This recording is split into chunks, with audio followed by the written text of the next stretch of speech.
I en af mine tidligere videoer, der kom jeg til at sige, at næbdyret er det eneste pattedyr, som lægger æg.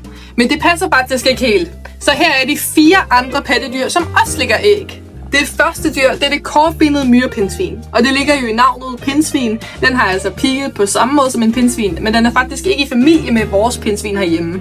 Det næste dyr, det er det vestlige langnæbbede myrepindsvin. Og den har altså en mega lang snude, som den bruger til at finde orme nede i jorden. Det tredje dyr er det østlige langnæbbede myrepindsvin. Og den har altså sådan en lille punkt på maven, eller sådan en fold på maven, hvor den lægger sit æg ned i.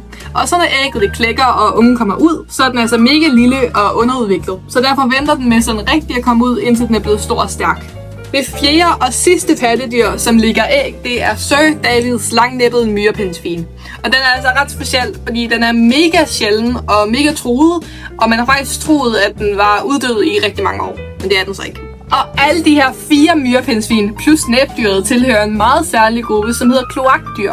Og det er altså de eneste pattedyr, som kan lægge æg. Så næbdyret er altså ikke det eneste pattedyr, som kan lægge æg, men den er en meget lille gruppe med kun 5 arter i alt.